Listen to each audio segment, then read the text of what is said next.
Turning our attention to another matter, which is this time around involving energy. Yes, it's in the energy sector. Just yesterday we were discussing should we say revolt now from the discos concerning the declaration of eligible customers. To shed a bit more light on that sector is Rahila Thomas, who is the Country Director for Energy Markets and Rates Consultants. You're welcome to Sunrise Daily. Thank you for having me. Well, the papers were awash with stories yesterday of the discos threatening to declare force majeure over the declaration of maybe, well, they're about to be declared. We've not heard that some of them have been declared yet, but over the minister's powers to be able to declare eligible customers. What are your thoughts what were your thoughts when you saw that story yesterday? Well, eligible customers have been declared.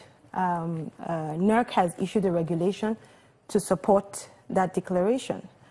Now, there's a lot of debate or discussion about whether the minister was supposed to have declared it, if the market was right, and if it was consistent with the Electricity Act. Well, my view personally is that there is provision in the Electricity Act to declare eligible customers, and it is an organic development in any electricity market that you get to the retail end where there's competition, so you and I as customers can decide who we get power from. So that is clear, it's in the Electricity Act. But now the question is, what does triggering that provision do to the market as a whole? And there are two things it does. Or as I say, force majeure. Let's define what force majeure is. Force majeure, as declared in the performance agreement that the operators, both the generators and the distribution company signed up to, says that a force majeure event occurs when circumstances or a situation or an event occurs that is beyond the control of a disco, to the extent that it impairs its ability to meet its obligations in the performance agreement or any industry agreement at all. Now, the declaration of eligibility of customers in itself is not an issue. There are two things that the market does not have. Sorry to interrupt you there, but you're saying that quickly, if I get you right, the declaration of eligible customers is not one of the grounds upon which discos can declare force majeure. Is that right? No, it depends on the event it has created for them that affects the ability to meet their obligations in the performance agreement. Because we had a guest here yesterday, and he said that, you know, force majeure should be something that will be declared when the circumstances was unforeseen, that this was clearly in the law, and there's no way they can say that they did not see it coming or that, you know, they did not sign up for it. Correct. But in this instance, there's an effect that would happen on the distribution companies. Let me explain. Wasn't the effect anticipated?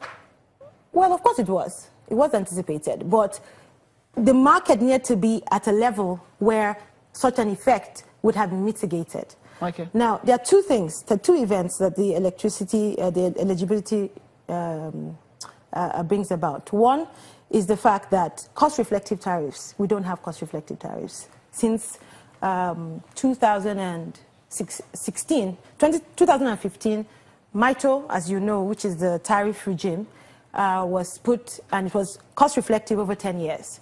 But since 2016, we've not had a true-up on tariffs to reflect the level of generation or the forex issues that the market has faced. So there's a lot of shortfalls that has risen over time. So the second thing is the fact that electricity tariffs in Nigeria has a significant level of cross-subsidies. And when I say cross-subsidies, you have larger consumers in the commercial and industrial customers who subsidize the other parts of the categories in the market, which is residential, particularly the R1s and the R2s, where you and I would belong. Now, the Electricity Act does not envisage the existence of cross-subsidies. So we can say that there are two things that are in breach of the Act. One, the Act says that you ought to give me tariffs that fully reflect my costs plus a reasonable return on the capital that I would invest. Now, that is not where we are today. Two, the Electricity Act says that cross subsidies should gradually be phased out or be substantially reduced. And why is that a big issue? Now, if you have eligible customers who subsidize the other part of the market leaving, what that means is that the customers that are left behind will bear the brunt of the cross subsidies. So, for example, EMRC did the analysis recently on data available, and what we saw there is that for the entire industry, if the eligible customers if they opt out, the exposure, the revenue exposed will be about 11.7 billion. That's the least.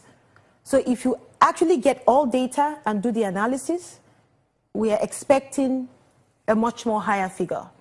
Now, in the Electricity Act, go ahead. I'm just a little curious, you know, when you say that the customers are opting out. Yes. I think it was not too long ago, the NERC had this willing customer, willing seller, willing buyer situation whereby the discos themselves could have renegotiated with these customers who they perceived could have been declared eligible customers.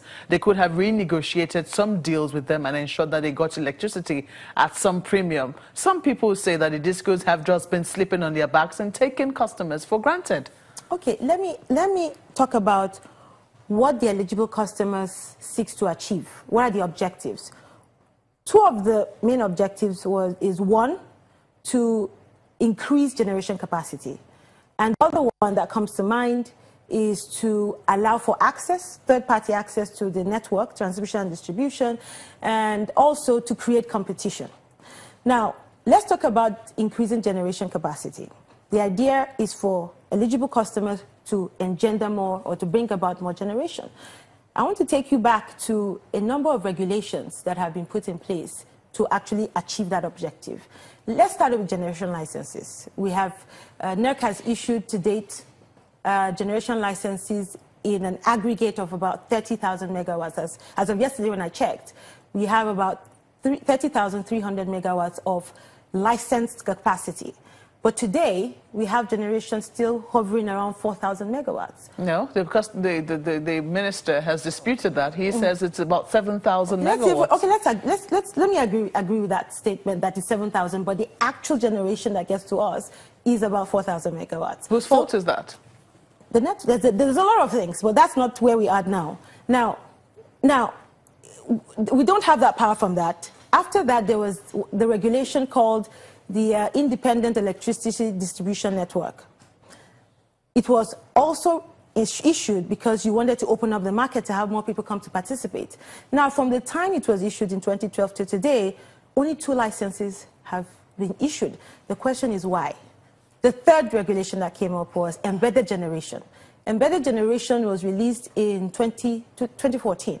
Now, till that time to date, only 6 licenses have been issued. 1 is expired, and you have about 3,000, it's for a capacity of 320 megawatts.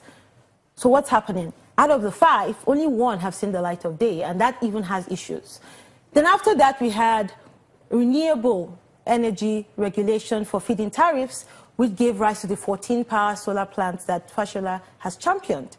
Now, since then, these have not materialized to additional power. Now we have eligible customers, which is supposed to also achieve that objective. The second objective is competition. Now, competition is driven by 2 things. Competition is driven by quality of service and price, not availability of a product. Now, what the eligible customer regulation issued has done is not create competition, but distort the market. How is that? Now, it's distorted the market in the sense that it has not created a level playing ground. So the level playing ground will be that if you issue a regulation, an operator or a player in that market should not be worse off. He should be, the player or the operator should be in a position to compete on a fair level. Now, what has happened is that the regulation has empowered a segment of the market to be able to cherry pick the best of the customers.